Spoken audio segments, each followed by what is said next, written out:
You are listening to KC Sports Network, the #1 podcast network for today's Kansas City sports fans. With former players from your favorite teams, informed perspectives, and former insiders, this is the place for you. KC Sports Network is proudly presented by Emprise Bank, your partner in possible. Chiefs Kingdom, welcome back to One on One. I am your co-host, Mike DeVito, here with my brother, Jeff Allen, and we are bringing you all things Chiefs football from a player's perspective. Tough game on Sunday. Incredible game to watch. If you're a fan of football, regardless of who you were rooting for, this was football at its finest. So we're going to get into all that, Big Jeff. But two things before we do. First off, Cookie Society, Big Jeff, we're in October. Yes, sir. Remind me of the cookies this month. Yeah. The feature flavors this month, we have Twix, Pumpkin Doodle, Peanut Butter Cup, and Maple Pop-Tart. All fun fall flavors. Yeah. Unbelievable. I mean, we're about halfway through this month, so you got a little bit of time to still get those orders in. Get the merch. So you could by Wednesday, shirts. Right? By Wednesday? By Wednesday, get those orders in. And it's a good month. How's the Pumpkin Doodle? That's actually my favorite one. I'm not a huge pumpkin fan, like I said. It's cultural. I'm a sweet potato pie guy, but the Pumpkin Doodle is my absolute favorite this month. It's off the charts. Go check them out. Cookiesociety.com. Always grateful for our sponsor, Big Jeff. Yeah. Now, another thing going on as we speak, streaming on Amazon Prime. We got Life After episode 5. Jeff, is that the episode? Episode 5 features me and my family, and we talk about my life after football and what I'm doing now with Cookie Society and all those good things. This is a special show. I think it's needed. Thomas Jones, a former NFL player, played running back for a long time. I know him from playing with the Bears. He also played with the Chiefs at the time. He put this thing together, and it's just about transitioning post-football. It's one of the hardest things. We all have to go through it. We all experience similar things, and we all have to find a passion post-football to kind of give us that same feeling. And I think he did a good job of, telling our stories. There's 8 episodes. It features 12 guys like DeMarcus Ware, Justin Forsett, Spice Adams, just a host of guys, myself. Check it out, man. It's a really good show. Life After. I am really excited to watch that. So many guys do so many different things. And I think what I was just thinking, I took notes, we should circle back to this on the bye week. Yeah. And discuss the series, discuss your stuff, talk about that. I think that'd be a really interesting episode. So just a note moving forward during the bye week, we'll circle back and revisit that episode and talk about life after football, because that's great stuff. And, Thomas Jones, I played with Thomas with the Jets. Did I ever tell you my Thomas Jones story? No, I never heard his story. Let me hear it right now. No. Man, Eric Mangini was the coach, like 2008, I think was the year. And so I'm still a young guy in the league. This is only my second year in the league. And Eric Mangini's the coach, and we're on defense. And I don't remember if we were having fumbling issues on offense or whatever, but I'm on the scout team going against the one offense. And Mangini says, look, make sure you're stripping at that football. And they run through, I don't care. I want you ripping at that football because they're giving it up. They got to hold on to it. So, okay, we got it. I'm on D-line. I'm doing it. So Thomas Jones runs through, and I go and grab the football and go to strip it. And he turns around and punches me. Now, we had spiders on. It was in spiders. It wasn't in – he punches me so hard, right in the – I'm talking, bam, like, get the off me. I was, I'm like this like wide-eyed rookie. Like, I mean, Jeff, when I tell you this was like such a hard hit. I was like, man, and I'm taking the hits from offensive linemen all day. That was nothing. This punch square to the whatever's right there, man. Right between the sternum. You see that guy's arms, man. He has those big ass arms. Oh, always lifting. And I love TJ. I remember going up to him after, like, bro, I'm so sorry, man. I'm like, I'll deal with Mangini. I ain't doing that again. I'm not So lessons learned in the being a young guy in the NFL. But geez, tell our guys to bleep that out. I didn't mean to swear, but it was just getting it. Maybe it's just making the point. I mean, it was just, I was like, whoa, I can't believe this happened. But okay, brother. So check that out. Amazon Prime, Life After, Big Jeff, episode 5. And again, we'll go back to that during the bye week and talk about that some more. Yes, sir. Jeff, my brother, the Bills, we lost in one of the finest football games I've seen in a while. I mean, you and I have talked about how the sort of quality of football seems to be up and down and up and down. This was football at its best. Any sort of general observations, general feelings after, watching that game Sunday?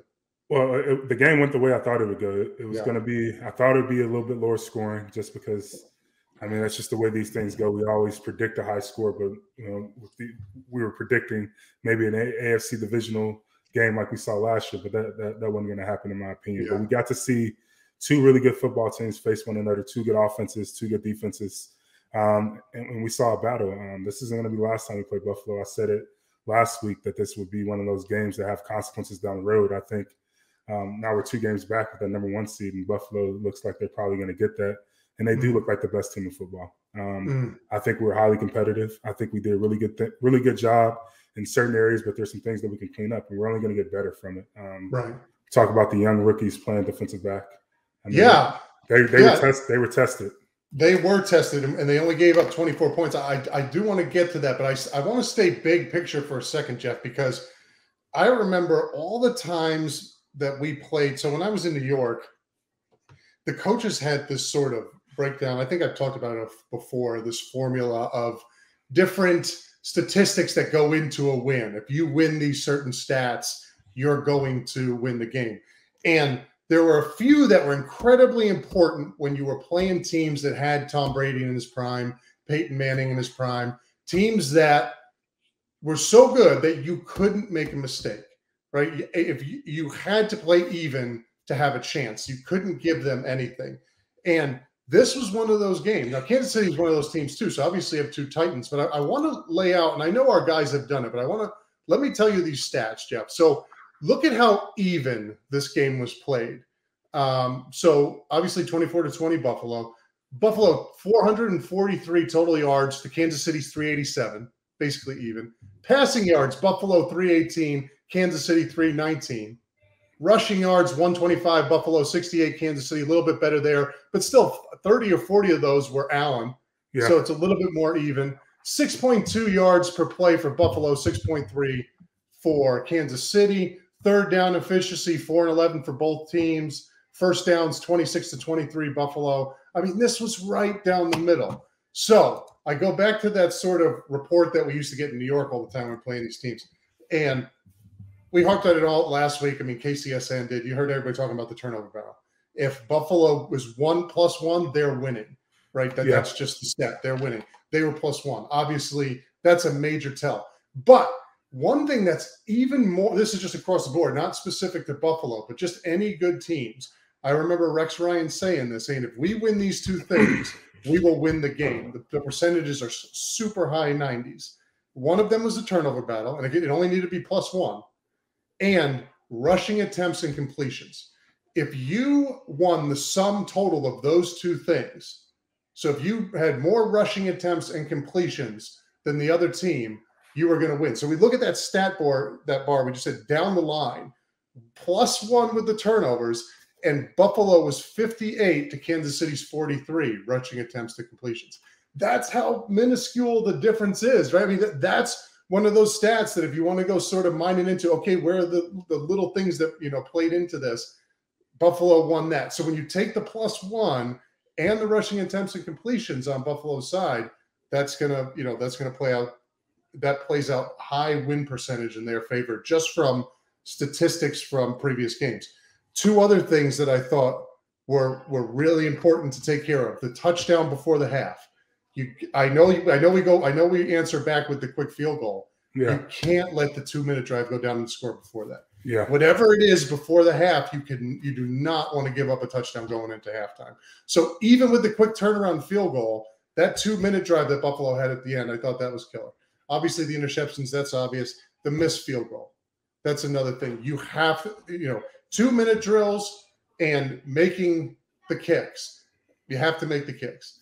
And so, I mean, but we're talking 1 missed field goal, a 1 turnover, and a few rushing attempts and completions in favor of Buffalo, and there's 24-20. I mean, this is when playing good teams, that's what you got to deal with. The margin for error is very thin in the NFL in general, but when you play a really good team, it gets even smaller. It's razor thin. I think from certain situations on the defensive side of the ball, I think we could do, even though we did a really good job overall, when you look at the overall score, when you look at the stat sheet, defensively, we did a good job. There are situations where we could have won that game defensively. And I think, like you spoke to it, giving up that touchdown right before half, we're doing a really good job of containing Allen, forcing them into some incompletions, making them unsettled, and that was by blitzing. But there's certain times where you don't need to blitz out in the open field during a 2-minute situation. And I hate to give Spags crap, but like you just got to call it how you see it. He did a wonderful job that game, but there were certain situations where you just got to make a different call. And the same goes offensively. There's certain situations where we have to make different calls. We have to run the ball a little bit more. Right. We have to use that big offensive line that we have. They're physically imposing. Those guys are built to road grade and run the ball. That's their strength. And we're not utilizing it the way that we should. And I know traditionally this is an Andy Reid's offense, but in certain situations, when you're playing a really good football team, give a dog a bone. And we got some dogs up front. So, like I said, I hate to give people crap, but like that's how I saw this game play. I think situationally we needed to do a better job, and we'd have won that game. That's where the plays were made. Look, I'll tell you from a defensive line perspective, you're going, we talked about the rush, Buffalo's rush. Andy Reid talked about how good the defensive lines they've been playing. 4 things, hopefully I can remember them, 4 things that will slow down a pass rush. 1, a successful run game, running the football consistently. If you know you can tee off, I can get a damn pass rush. If I know you're going to pass the ball all the time, I can get a freaking pass rush. You got to run the football, screens, traps, hard counts. Those things are, if you want to slow that hard count, you're at home, hard count the hell out of them.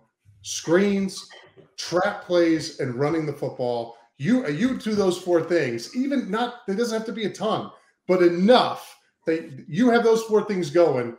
You're going to slow that, because each one of those things slows you down a little bit up front. Yeah, it physically takes us away from you. It's like I don't know if you played fighting games growing up, you see that health bar. When you're running the ball and you're being physical, it gives you an opportunity to take away some of that life from them. And I think we need to be able to do that because we have some dogs up front. And I know it sounds like the sky is falling, Chiefs Kingdom. It's not. We played a really good football team that's going to be, down the road, we're going to see them again. And I think we're going to be much better off for it. We just lost the football game, and I'm not discouraged by it. In fact, I think we're going to learn more from this loss than we would have probably a win. And the young guys losing some matchups and all those things, they're going to be able to adjust later down the road. Hey, sorry to interrupt, but I need to tell you about one of our sponsors here, and that is Liquid Death. Look, you might be in a meeting, you might be at work, you might be sitting at your desk, and you might see one of your coworkers start to crack open a 9 a.m., crack open a tall boy. You're thinking, what in the world is going on here? We love company culture, but I don't know if that's really a part of it. Then you look over, you start to look a little bit more closely. It's wide, it's got a gold little rim. That's not beer. It's actually a new mountain spring water brand called Liquid Death. And if you guys have been listening to KC Sports Network, you know why is it called Liquid Death? Because it brutally murders your thirst. That is right. It will quench that sucker. And not only is it brutally murdering your thirst, it is brutally murdering plastic pollution. They're infinitely recyclable tall boy aluminum cans. They're incredible. They recycle them, and they can use those over and over. Unlike plastic bottles where there's plastic pollution everywhere. I hate plastic pollution. You hate plastic pollution. It is our common enemy here in Chiefs Kingdom, is plastic pollution and the bills. So when you're looking at this, they also donate 10% of their profits of every can sold to help end plastic pollution. So not only are you drinking good water, you're also giving a little bit to a good cause as well. And listen, I love Liquid Death. Can't keep it in the house no matter what kind it is. If it's the still water, if it's the sparkling water, or the 3 flavors that they have, the berry, the mango, the lime, all 3 are excellent. Trust me, I know my sparkling water, I know my seltzers. They're incredible. I do love those so very much. And if you're looking to get your hands on some, you can find it at your local Target, Walmart, or 7-Eleven. You can also find a Liquid Death retailer near you with their store locator tool at liquiddeath.com/KCSN. That's liquiddeath.com/KCSN. All right, picture this. Harrison Butker lining up for an onside kick. Chiefs just down 2 points. They need the onside kick, get the ball back, can drive down, get in field goal range. Harrison Butker can hit another field goal, win the game with just seconds left. The chances of regaining possession, you guys know, nobody gets an onside kick in the NFL. The chances are slim. The stakes are high. The tension's higher. Your pulse is racing. Heart's beating out of your chest. He kicks the ball. You get that feeling.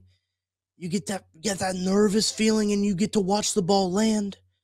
And you can make every play feel that exciting with DraftKings Sportsbook, an official sports betting partner of the NFL, and their unbeatable offers. Man, I'm telling you, they do have some unbeatable offers. Right now, here's what you can do. New customers can make any $5 bet and get $200 in free bets if their team wins. Check this out. In addition to the usual bets, everyone can boost their winnings with DraftKings stepped-up same-game parlays. I am really enjoying the stepped-up same-game parlays when I parlay some yardage props, whether it's the receiving yardage, whether it's the passing yardage with Patrick Mahomes. I've been dabbling in the head-to-head passing yardage categories. Usually you take Patrick Mahomes against anybody, he's going to beat him. So I've really enjoyed doing those props that DraftKings has, and they've got some really fun ones that you can kind of piece together for these same-game parlays with total points, touchdown scores, all kinds of stuff that you can put together to make watching the game just a little bit more fun. And to make things even sweeter, you can throw down on these stepped up same game parlays once per game day, all season long. Here's what you got to do. You got to download that DraftKings Sportsbook app now. Use promo code KCSN to get $200 in free bets if your team wins.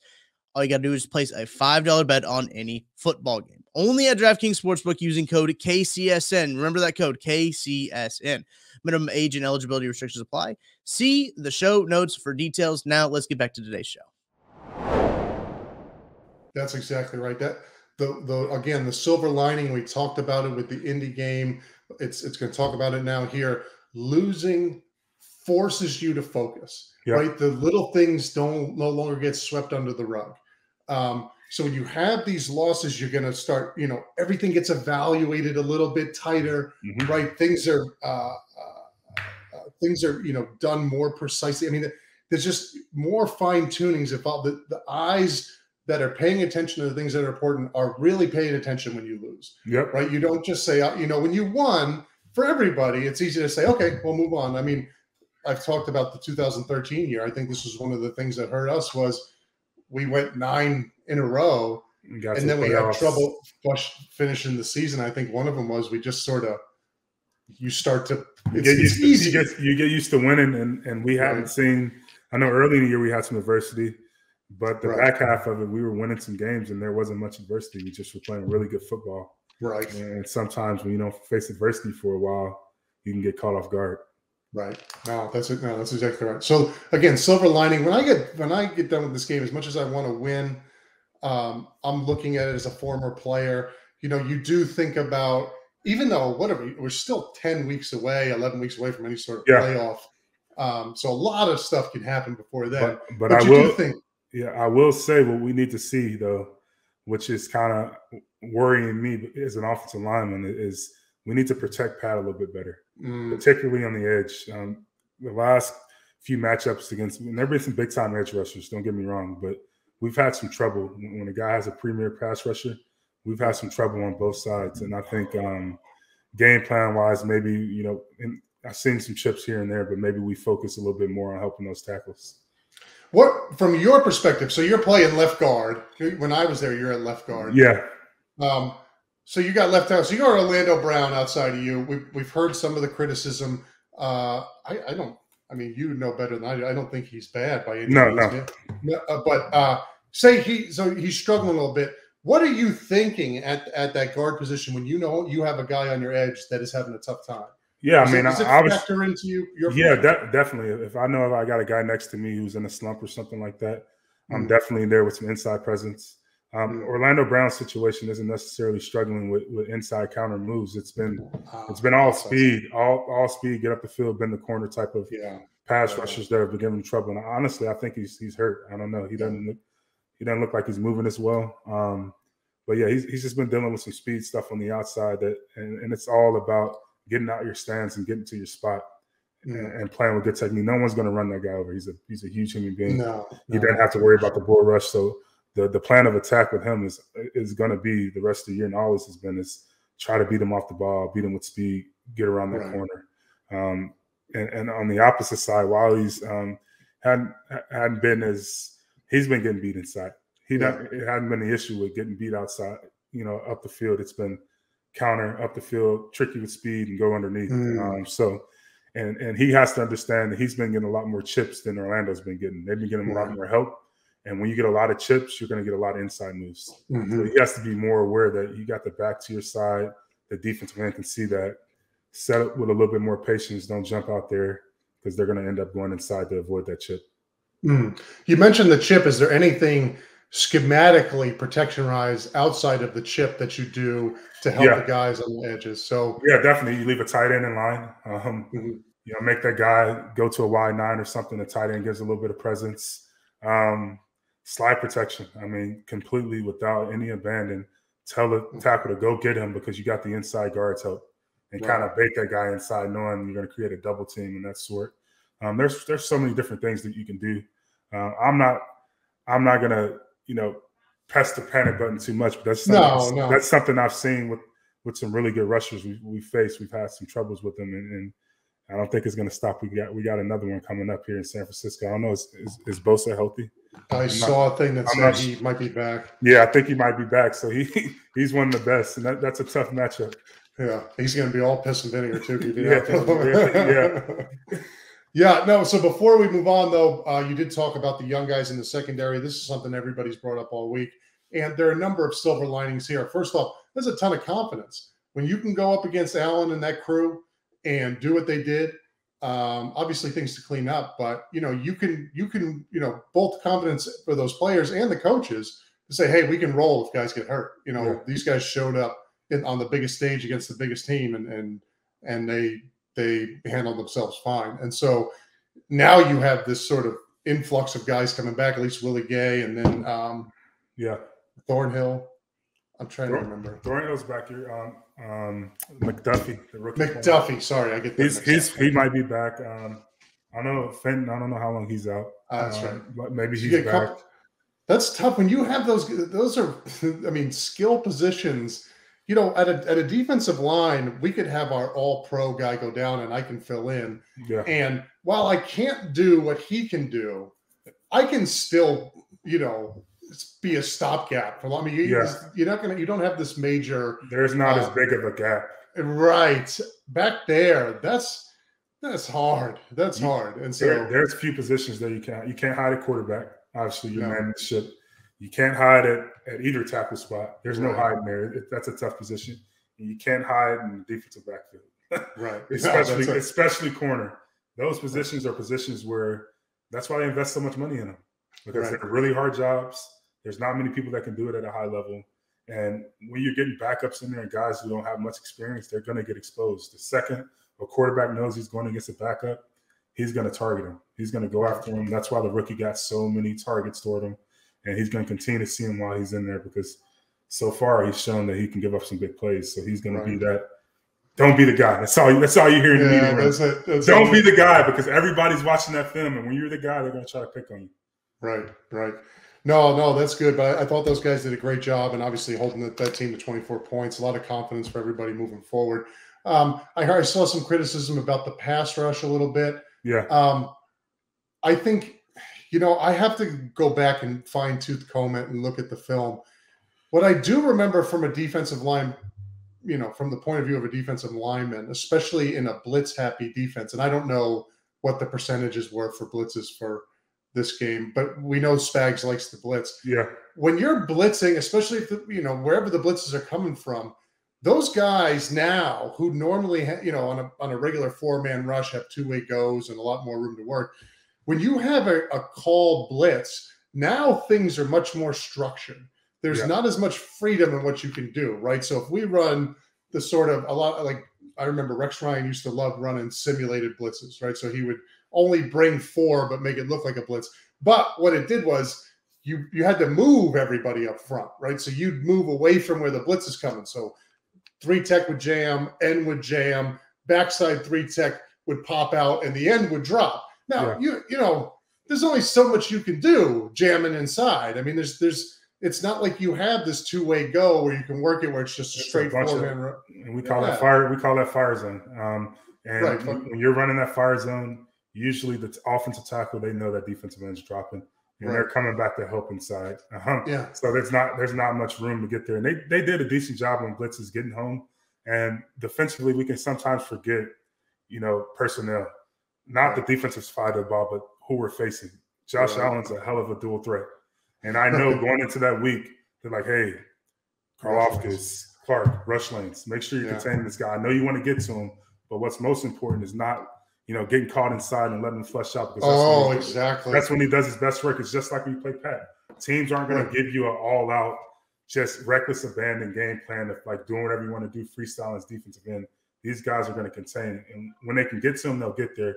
But their primary job is to keep them in the pocket. And that was the objective. That was the objective. And you'd give up the 1 or 2 sacks, you know, in favor of the, you know, stopping him from running out of there. And not only that, Josh Allen gets a taste of success doing that. And now he's always looking to do that. You know, now he knows that's an option. And it just, you know, you have this snowball effect. So I wasn't, again, just looking at the big picture, we talked about the little nuances, just getting done. It's like, yeah, this sucks, and you hope it doesn't bite us in the butt later on. But I'm still like, I'm not going into this week killing myself like we lost to Indianapolis. It's like, all right, regroup, you know, let's go. Well, this one isn't as bad, but the Indy one was like, we let that one go. This one was like, I knew there was a possibility we could lose. I felt like heading into this matchup, Buffalo looked like the best team in football, and they just went out and proved it. That doesn't mean they're going to be the best team, you know, in January. And we're banking on getting better. And we're a new team, got a lot of young guys. They got a team that's been together for a little bit. So we'll be ready. That's a good point. Yeah, they do have some similar faces, and that definitely pays dividends, especially in the playoffs, which we'll talk about when we get there. Big Jeff, 49ers, any notes, anything we got to worry about? I mean, obviously talked about Bosa. No, I mean, they're a good team. They've always been physical. You know what Shanahan likes to do. They're going to come in and pound the rock. Defensively, they up until last week, they've been playing spectacular. I mean, they have the number 1 defense, or they had the number 1 defense. I don't know where they are statistically now, but they have a hell of a pass rush, decent secondary. You know, their front 7, Warner, linebacker, they do some good things. So we're going to have to come out offensively and play really well. On the defensive side of the ball, we got to get ready for, you know, that running game. Deebo Samuel's coming in. It's going to be a competitive football team. I think we're going to win the game. I know we're going to win the game, but we can't get caught sleeping. Right. No, that's exactly right. You can't get and like, again, another silver lining of losing a game is it's a lot harder to get caught sleeping. They're going to be all up full time, ready to go. Right, and it's on the road too. It's nice to get out. It's on the road, right? I think it's on the road. It's on the road. Shout out to Charvarius Ward. I saw his tweet about not letting Chiefs fans into the stadium. So he's on the other side now. He's actually my cousin. I found that out later. Oh, that's right. I found that out later in my career. So I'm gonna give him a little bit of crap. Yeah, man. Oh. All right, Big Jeff. We bounce back. We come back here next week to talk about a W and continue to move through the season. Chiefs Kingdom, we love you. Thank you for checking in. We'll see you again next week. Big Jeff, love you, brother. Go Chiefs. Beat the Niners.